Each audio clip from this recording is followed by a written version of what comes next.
She stepped through the portal with confidence. Zatanna Zatara had faced demons, gods, and reality-warping maniacs. But the woman standing before her in the Cairo Museum basement was something different. Ancient, hungry, and very, very patient. Serket smiled, revealing teeth that seemed just a little too sharp. Now, before we dive into who would actually win this magical throwdown, we need to understand what we're dealing with. Because these two practitioners of the mystical arts couldn't be more different. Let's start with Zatanna, daughter of the legendary Giovanni Zatara. She inherited what many consider the most potent magical bloodline in the DC universe. Her signature technique is backwards, magic speaking spells in reverse to manipulate reality itself. Want to disappear? She says repised. Need to transform someone into a frog? Gorfeotni Murfsnart. Simple, right? Except it's anything but simple. Earthmancy, or word magic, requires incredible mental discipline. She has to think backwards, speak backwards, and maintain absolute concentration while doing so. One mispronunciation in the spell could backfire catastrophically. But here's the thing. When it works, it really works. Zatanna has teleported across dimensions, mind-wiped villains and heroes alike, battled the Spectre, and even held her own against beings that exist outside normal reality. The Justice League doesn't keep her around for card tricks. Her father trained her from a young age in both stage magic and the genuine article. By the time she was an adult, she had already become one of the most powerful magic users on Earth. Her connection to the mystical realm known as the Sphere of the Gods gives her access to energies that most sorcerers can only dream about. Now let's talk about Serket. This is where things get interesting. Serket, the scorpion goddess, hails from Egyptian mythology. In DC Comics, she's appeared in various forms, sometimes as a deity, sometimes as a metahuman channeling that deity's power. Her magic is fundamentally different from Zatanna's. It's older, more primal, while Zatanna shapes reality through language and willpower. Serket's power is rooted in venom, death, and the ancient desert. Her magic doesn't ask permission, it takes. The scorpion goddess was worshipped as both a healer and a destroyer. She could cure poison, but she could also inflict it. She protected the dead in the afterlife, which meant she had dominion over the boundary between life and death itself. That's not a small thing.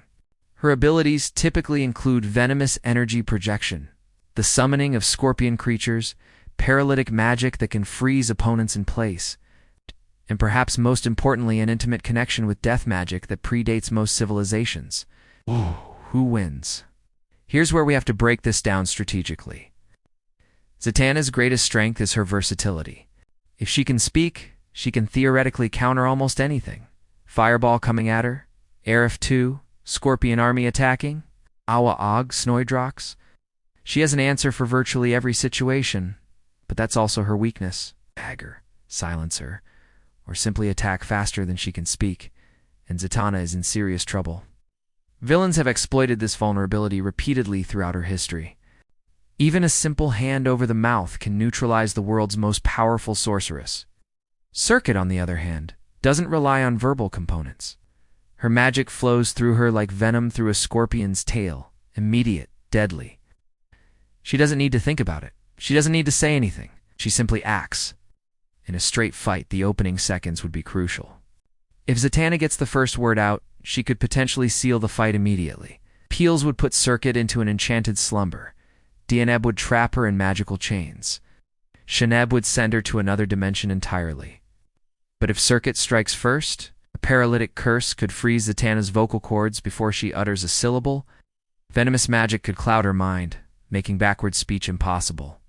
And if Serket summons her army of scorpion constructs, Zatanna would be overwhelmed trying to counter multiple threats simultaneously. There's also the matter of experience with each other's type of magic. Zatanna has faced Egyptian magic before. She's dealt with gods, ancient curses, and mystical artifacts from that tradition.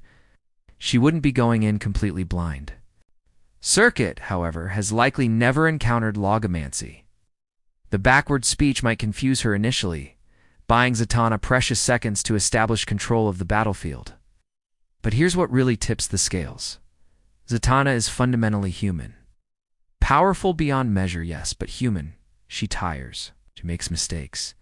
she has vulnerabilities that can be exploited. Serket is a goddess, or at minimum the avatar of one.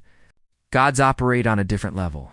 They have worshippers, belief structures, and divine portfolios that anchor them to existence in ways mortals simply don't possess. Killing a god isn't about depleting their hit points. It's about destroying the very concept they represent. Can Zatanna destroy the concept of scorpions? Of venom? Of death itself? Probably not. However, Zatanna doesn't need to destroy Serket permanently. She just needs to win the fight. And here's where her experience becomes crucial. Zatanna has beaten gods before, not through raw power, but through cleverness, preparation, and understanding that magic is as much about willpower as it is about ability. She survived encounters that should have killed her a dozen times over. The verdict: in a random encounter with no preparation, Serket likely wins. Her magic is faster, doesn't require verbalization, and her divine nature makes her resilient against conventional magical attacks. But give Zatanna even 5 minutes of preparation time, she wins. She would craft protective wards against venomous magic, create failsafes that don't require speech, and research Serket's mythological weaknesses. The scorpion goddess was bound by certain rules in Egyptian mythology rules that a skilled magician could exploit. Zatanna would walk into that fight knowing exactly which words to say and when to say them. And Serket would find herself back in whatever divine realm she crawled out of,